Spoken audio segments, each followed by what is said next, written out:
ಭಾರತ ಸರ್ಕಾರದ ಕೇಂದ್ರ ಹಣಕಾಸು ಹಾಗೂ ಕಾರ್ಪೊರೇಟ್ ವ್ಯವಹಾರಗಳ ಸಚಿವರಾದ ನಿರ್ಮಲಾ ಸೀತಾರಾಮನ್ ಅವರು ವಿಜಯನಗರ ಜಿಲ್ಲೆಯ ಕೂಡ್ಲಿಗಿ ತಾಲೂಕಿನ ಚಿಕ್ಕಚೋಗಿಹಳ್ಳಿಯಲ್ಲಿ ಆಯೋಜಿಸಲಾಗಿದ್ದ ವಿಯಾವಾಕಿ ಅರಣ್ಯೀಕರಣ ಪದ್ಧತಿಯಡಿ 1 ಲಕ್ಷ ಸಸಿ ನೆಡುವ ಕಾರ್ಯಕ್ರಮದಲ್ಲಿ ಭಾಗವಹಿಸಿ ಸಸಿ ನೆಡುವ ಕಾರ್ಯಕ್ರಮಕ್ಕೆ ಚಾಲನೆಯನ್ನ ನೀಡಿ ಶುಭ ಕೋರಿದರು. ಇದೇ ಸಂದರ್ಭದಲ್ಲಿ ಅವರು ಎನ್ಆರ್ಎಲ್ಎಂ ಸಂಜೀವಿನಿ ರಾಷ್ಟ್ರೀಯ ಗ್ರಾಮೀಣ ಜೀವನೋಪಾಯ ಅಭಿಯಾನ, ಜಿಲ್ಲಾ ಪಂಚಾಯತ್ ವಿಜಯನಗರ ಹಾಗೂ ತಾಲೂಕು ಪಂಚಾಯತ್ ಕೂಡ್ಲಿಗಿ ಇವರ ಸಂಯೋಗದೊಂದಿಗೆ ಆಯೋಜಿಸಲಾಗಿದ್ದ ಸ್ವಸಹಾಯ ಗುಂಪಿನ ಮಹಿಳೆಯರು ತಯಾರಿಸಿರುವ ವಿವಿಧ ಉತ್ಪನ್ನಗಳ ಮಳಿಗೆಗಳನ್ನು ಉದ್ಘಾಟಿಸಿ ಶುಭ ಹಾರೈಸಿದರು.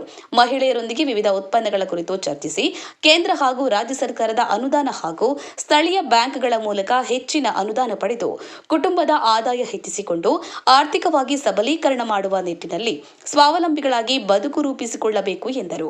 ಬಳಿಕ ಸ್ವಸಹಾಯ ಗುಂಪಿನ ಮಹಿಳೆಯರೊಂದಿಗೆ ಊಟದ ಚರ್ಚಾ ಔತಣಕೂಟದಲ್ಲಿ ಊಟ ಸವಿದು ಸಂತಸ ವ್ಯಕ್ತಪಡಿಸಿದರು. ಈ ಸಂದರ್ಭದಲ್ಲಿ ವಿಜಯನಗರ ಜಿಲ್ಲೆಯ ಕೂಡ್ಲಿಗಿ ವಿಧಾನಸಭಾ ಕ್ಷೇತ್ರದ ಶಾಸಕರು, ಜಿಲ್ಲಾಧಿಕಾರಿಗಳು, ಮುಖ್ಯ ಕಾರ್ಯನಿರ್ವಾಹಕ ಅಧಿಕಾರಿಗಳು, ಉಪಕಾರ್ಯದರ್ಶಿಗಳು, ಸಹಾಯಕ ಯೋಜನಾ ಅಧಿಕಾರಿಗಳು, ತಾಲೂಕು ಮಟ್ಟದ ಅಧಿಕಾರಿಗಳು, ಜಿಲ್ಲಾ ಹಾಗೂ ತಾಲೂಕು ಮಟ್ಟದ ಎನ್ಆರ್ಎಲ್ಎಂ ಸಂಜೀವಿನಿ ಯೋಜನೆ ಅಧಿಕಾರಿಗಳು, ಸಿಬ್ಬಂದಿಗಳು, ಸಂಜೀವಿನಿ ಮಹಿಳಾ ಸ್ವಸಹಾಯ ಗುಂಪಿನ ಸದಸ್ಯರು ಹೆಚ್ಚಿನ ಸಂಖ್ಯೆಯಲ್ಲಿ ಹಾಜರಿದ್ದರು.